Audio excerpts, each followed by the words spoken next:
Hi, my name is Phyllis Tarbox with Above and Beyond Christian Counseling, and today I'd like to ask you a question. Is a demon of dread manipulating your expectation? I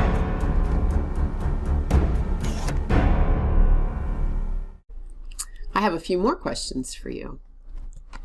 Do you expect rejection when you walk into a room full of people? Do you expect depression to greet you in the morning when you wake up? Or do you expect anxiety every time you face the unknown? Here comes the warning. What you expect is the focus of your faith. And your faith could be being manipulated by a spirit of dread. Sobering, isn't it? Your confident expectation could be focused on a demon. But don't feel bad, because I expected people not to listen to me. I expected them to just walk away. My expectation got me just what I feared the most. So I got used to it, and I stopped talking. My expectation allowed demons to sabotage God's greatest gift in me. And I brought them into every situation with me, into every conversation. That revelation alone changed my expectation. And people started listening to me. It's funny to think about it now because people pay me to talk and write and teach. But that demon of dread was assigned to abort my purpose. A demon of dread will form a lie-based belief system that's reinforced by facts. However, the facts of your circumstances are not the truth of God's plan for your life. Should I repeat that again? The facts of your circumstance are not the truth of God's plan for your life. I remember back when my wide-eyed confidence, when I first woke up with the Lord, to all the promises that God had for me, it was hard for the people around me to understand what I could see by faith for my future. In fact, my oldest daughter told me recently that it was hard for her to see my faith, to see what my faith could be in the beginning. It was hard for her to see that.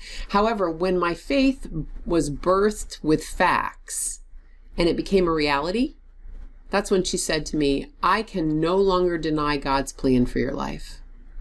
That was a powerful statement.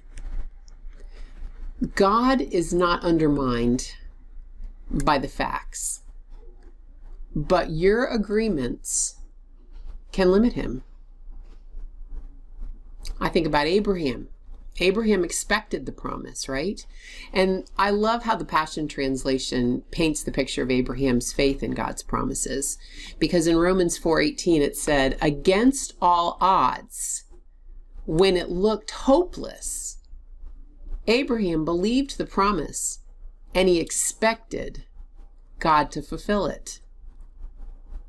Abraham believed because he did not rely on the facts.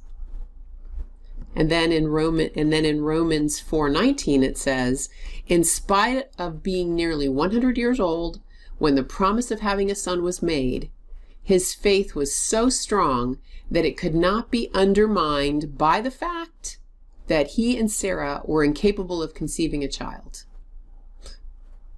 What are the promises and gifts God has given you? What expectations do you have that are limiting God and allowing demonic torment? Because a dreadful expectation is going to sabotage your purpose. Perhaps you have a gift of encouragement that a demon of dread has sabotaged with depression. You expect that depression, and your encouragement is gone. Or maybe you have a gift of healing that's now hidden under the expected screams of a spirit of infirmity and pain. Or maybe it's a leadership gift that expects and collapses with fear when it's given the opportunity to lead. Your gifting and your purpose are important to the body of Christ. It's not about you, but it begins with you. You get what you expect. And if demons are driving your expectations, it's really time to stop allowing them access. If you're ready to change your focus, give us a call. Because with God, all things are possible. I hope this has blessed you. Have a great week.